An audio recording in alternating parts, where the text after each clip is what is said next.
అతనికి పోస్టింగ్ తమిళనాడులో ఉన్న నేలకొండ అడవుల్లో జరుగుతుంది. అదే అడవుల్లో ఎర్రచందనం చెట్లు చాలా ఉంటాయి. నేను ఉన్నంత వరకు ఎవరు కూడా ఎర్రచందనం చెట్లను దొంగిలించే అవకాశమే ఉండదు. అవును సార్, కానీ వరదరాజన్ ప్రతిసారి ఏదో ఒక దారి వెతుకుతూనే ఉన్నాడు. ఎర్రచందనం చెట్లను దొంగిలిస్తూనే ఉన్నాడు సార్. ఇప్పుడు నేను వచ్చేసాను కదా, ఇక అతను ఈ అడవిలో నుండి ఒక్క ఎర్రచందనం చెట్టును కూడా దొంగిలించడం కుదరదు. ఇక మీదట నేను స్వయంగా డే అండ్ నైట్ పెట్రోలింగ్ చేస్తాను. అదీ కాకుండా చెక్ పోస్ట్ లో ఏ ఆఫీసర్ డ్యూటీలో ఉందో ముఖేష్, అతను కూడా చాలా నిజాయితీ పరుడు. అలాగే సార్. పద, చెక్ పోస్ట్ దగ్గరికి వెళ్దాం. కానిస్టేబుల్ ఫారెస్ట్ ఆఫీసర్ యోగిని చెక్ పోస్ట్ దగ్గరికి తీసుకువెళ్తాడు. Hello sir, good morning. మీ గురించి చాలా విన్నాను సార్. మొదటిసారి కలుస్తున్నాను. Thank you. నేను కూడా నీ గురించి చాలా విన్నాను. Thank you sir. మనం సర్చింగ్ పనులు ఇంకా పెంచాలి, ఎందుకంటే ఎర్రచందనం తస్కరీ ఇంకా జరుగుతుంది. ఇలాగే జరుగుతూ ఉందంటే ఇక ఎర్రచందనం చెట్లను చూడడం కూడా కష్టమైపోతుంది ముఖేష్. సార్, వీటన్నిటి వెనక వరదరాజు ఉన్నాడని నాకు తెలుసు సార్. అయితే నువ్వు అతను ఎందుకు ఏమీ చేయడం లేదు? సార్, ఇతను ఇదే అడవిలో పుట్టి పెరిగాడు సార్. అడవిలో అణువు తెలుసు. ఇప్పుడు అతన్ని పట్టుకోవడానికి వెళ్ళినా అతను కనిపించకుండా మాయమైపోతాడు.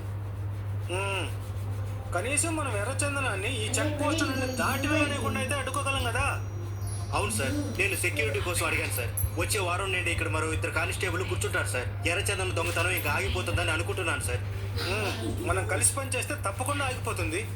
ఆ రోజు నుండి ఫారెస్ట్ ఆఫీసర్ స్వయంగా డ్యూటీ టైంలో అడవుల్లో చెక్ పోస్ట్ దగ్గర పెట్రోలింగ్ చేస్తూనే ఉంటారు. రాత్రి వేళల్లో కూడా వెళ్ళేవారు. ఇక్కడ అడవిలో తిష్ట వేసుకుని కూర్చున్న వరదరాజుకి యోగి గురించి వివరాలు తెలుస్తాయి. అన్నా, ఆ యోగి అడవిలో రాత్రి పగులు పెట్రోలింగ్ చేస్తున్నాడన్నా. ఇప్పుడు మనం ఎర్రచందనం ఎట్లా కొడతాం? ప్రతి సమస్యకు ఒక పరిష్కారం ఉంటుంది సామె. వరదరాజన్ స్వామి చెవులో ఏదో రహస్యం చెప్తాడు. తర్వాత రాత్రి వేళ చీకట్లో స్వామి ఫారెస్ట్ ఆఫీసర్ ఆఫీస్ దగ్గరికి వెళ్తాడు. అక్కడ తను ఎవరి కోసమో ఎదురు చూస్తాడు. కాసేపటి తర్వాత అక్కడికి గార్డ్ వస్తాడు. ఇదిగో సారు, అన్న నీ కోసం మిఠాయిలు పంపించినాడు. దానికి బదులుగా నువ్వు మాకు సరైన సమయానికి సమాచారాన్ని అందిస్తూ ఉండు. నీకు వారం వారం మిఠాయిలు అందుతూనే ఉంటాయి సారు. అన్నకి ధన్యవాదాలు చెప్పండి. అలాగే సారు. స్వామి సంతోషంగా అడ్డాకి తిరిగి వెళ్తాడు. వెళ్ళి వరదరాజన్ కి మొత్తం చెప్తాడు. ఇప్పుడు ఆ ఫారెస్ట్ ఆఫీసరు మనల్ని ఏం చేస్తాడో నేను చూస్తాను రా. అవునన్నా. ఆ రోజు రాత్రి నుండి వరదరాజన్ అలాగే అతని మనుషులు ఎర్రచందనం చెట్లను నరకడం మొదలు పెడతారు. ఇక్కడ కానిస్టేబుల్ వరదరాజన్ కి మెసేజ్ చేసి ఫారెస్ట్ ఆఫీసర్ లొకేషన్ ని చెప్తూ ఉంటాడు. ఫారెస్ట్ ఆఫీసర్ దక్షిణ దిక్కున వెళ్తూ ఉన్నప్పుడు వరదరాజన్ మనుషులు ఉత్తర దిక్కున చెట్లను నరుకుతూ ఉండేవాళ్ళు.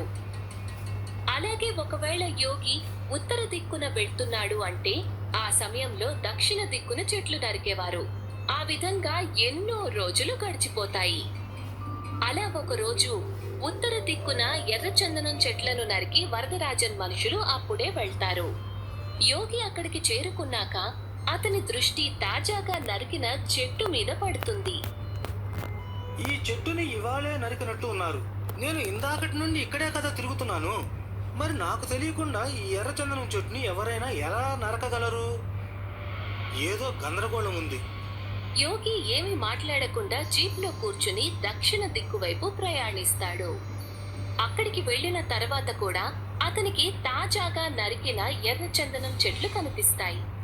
దీనిని కూడా ఇవాళే నరికారు అంటే ఇప్పుడు కూడా వరదరాజన్ ఎర్రచందనం చెట్లను దొంగిలిస్తున్నాడు.